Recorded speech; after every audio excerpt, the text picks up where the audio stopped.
Hi, I'm Larry Brett with the Society of American Military Swordsmanship, and today I'd like to discuss a HEMA hack I like to call the padded single stick.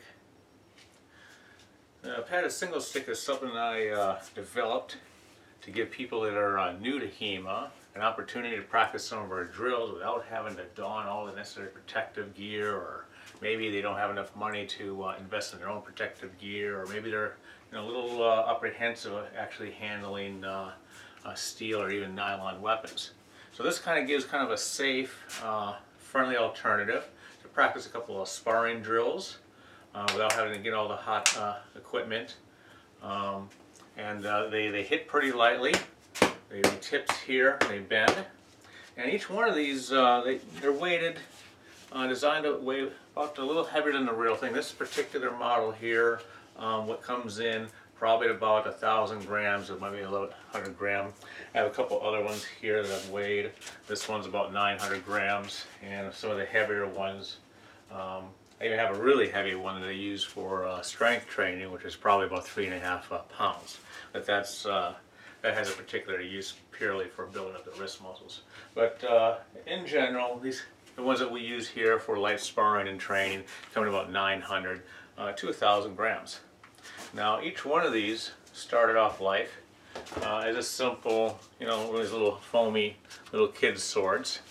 And I was playing with these with my kids one day, and the idea crossed my mind that, hey, maybe I could make these into, if these things were a little heavier and maybe felt a little more like the real thing, these might make some decent training aids. So the idea came in to see if I can make a longer version that actually had the weight and feel and balance of the real thing. So what I did is I started off with a little metal tube, such as this, and about 24 ounces of lead. So I would pack the metal tube with some molten lead, about 24 ounces worth.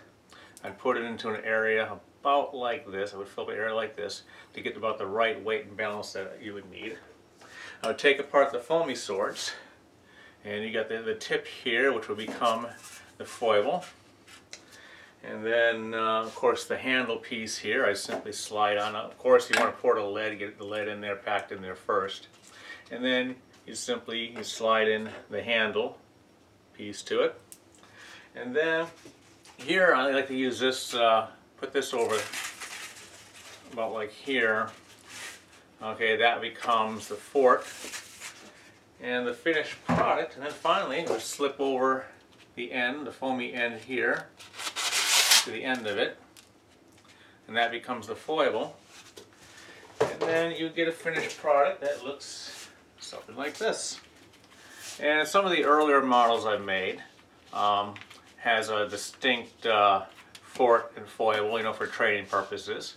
Allows people to kind of practice their parries and know which part to hit and strike with. But overall, I mean, this is good for someone just starting out, just to learn the basic moves, the basic guards, parries and cuts. I mean, obviously, as they advance in the program, they're going to want to buy their own equipment, either move on to nylon and eventually steel. But overall, I think for someone that's starting out, doesn't want to spend a lot of money, I make these for about 30 bucks a pop. This is one of the newer ones I've made. This one's a little more streamlined, as you can see. But this one here, I would say, still comes in probably at around 1,000 to 1,100 grams. The point of balance, as you can see, is fairly accurate for about a 19th, late 19th, early 20th century era saber, although it's a little bit heavier. But I like to make them a little heavy, so that way it helps develop your wrist, strengthen up muscles that new students, maybe they're not used to handling a sword, and so it kind of helps build those muscles up.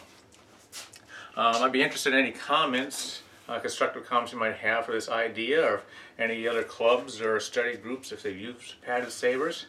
So I'd be interested in seeing any comments below. If you like the video, please subscribe, and we'll catch you later.